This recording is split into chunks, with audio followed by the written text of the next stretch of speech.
Welcome all the students and learners. आज की इस ऑनलाइन क्लास का अपना जो महत्वपूर्ण टॉपिक है मॉडल्स। ये मॉडल हेल्पिंग वर्ब है, सहायक क्रियाएं। यहाँ पर मॉडल हेल्पिंग वर्ब पढ़ने से पहले अपन कुछ बात कर लेते हैं सहायक क्रिया के बारे में।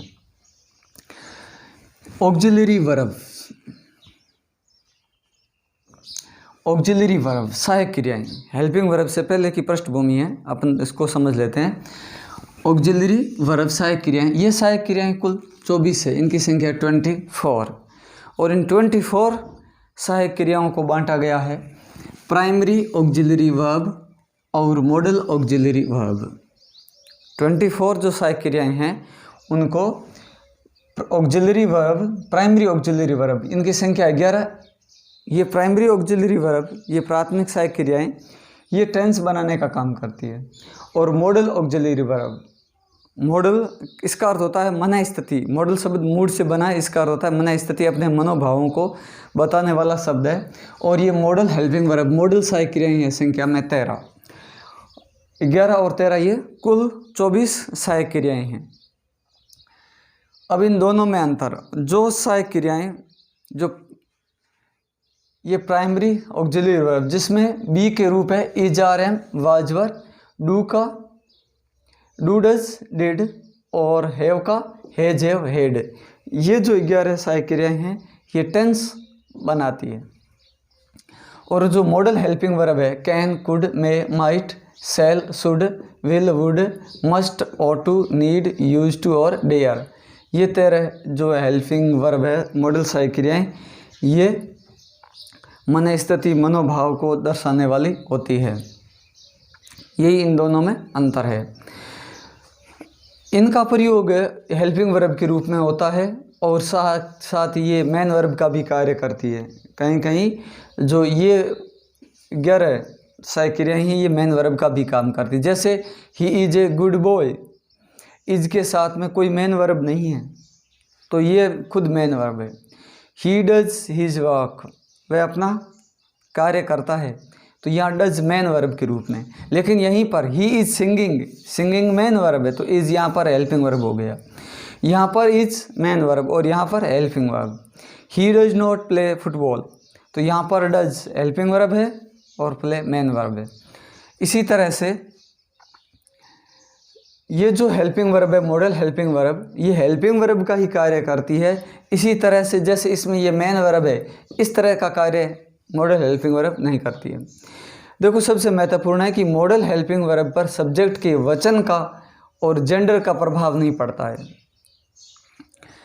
यहाँ पर ही के साथ इज आया और यहाँ पर वी होता तो यहाँ पर आर आता।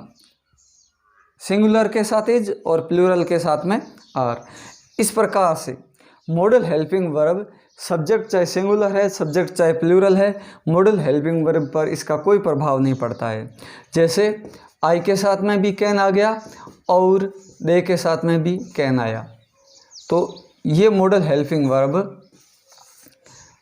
इन पर सब्जेक्ट का प्रभाव नहीं पड़ता है। मॉडल हेल्पिंग वर्ब के बाद में टू का प्रयोग नहीं होता है, लेकिन 2 मॉडल हेल्पिंग वर्ब है जिनके बाद टू का प्रयोग होता है, जैसे ought to और यूज टू, इनके साथ टू का प्रयोग होता है। बाकी मॉडल हेल्पिंग वर्ब के बाद में टू का प्रयोग नहीं होता है। जैसे इनमें होता है ही इज़ टू वर्क, उसे काम करना है, वो काम करने वाले, इनके बाद में टू का प्रयोग हो सकता है। तो मॉडल जो है ये मूड से बना है, जिसका अर्थ होता है मनोभाव, मन स्थिति, अपने मन स्थिति को बताने वाले शब्द है। मॉडल से मनोभाव या मन स्थिति का बोध होता है। किस प्रकार बोध होता है? He can do this work, वह इस काम को कर सकता है। इस काम को कर सकता है मतलब उसके अंदर उसकी मन स्थिति है, उनकी मनोभावना है, ठीक है।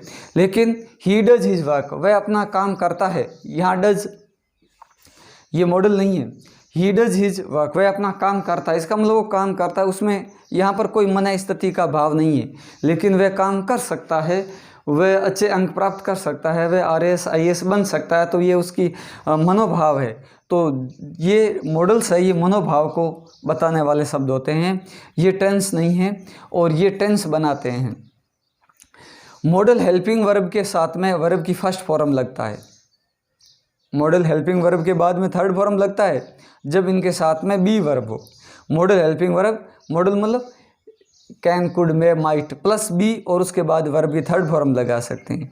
मॉडल के साथ एव लगा करके भी अपन थर्ड फॉर्म लगा सकते हैं। He can do his work, वह अपना काम कर सकता है। He should Singh a song, उसे गीत गाना चाहिए, ये अपना एक मनोभाव है। तो ये हुआ model helping verb. Helping verb चाहे मॉडल है या प्राइमरी सहायक क्रियाएं, ये सब सहायक क्रियाएं हैं, ये बहुत महत्वपूर्ण है। अब ये काम क्या करती है ध्यान देना है।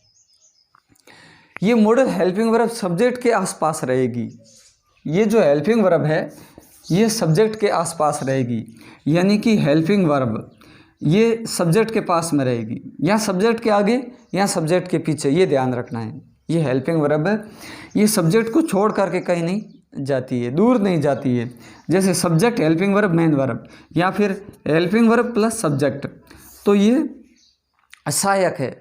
सहायक है मतलब समय को बताने वाले हैं। ये सहायक क्रियाएं ये टाइम को बताते हैं। और मेन वर्ब क्या बताती है? मेन वर्ब मुख्य कार्य को, उस वाक्य में मुख्य जो काम क्या हो रहा है, जो क्रिया हो रही है, उसको तो मेन वर्ब बताती है। और वो मेन वर्ब, वो कार्य किस समय हो रहा है, वर्तमान में हो रहा है, भूतकाल में हो रहा है या भविष्य में होगा, वो बताती है सहायक क्रियाएं। तो सहायक क्रियाएं टाइम को बताती है, काल को बताती है।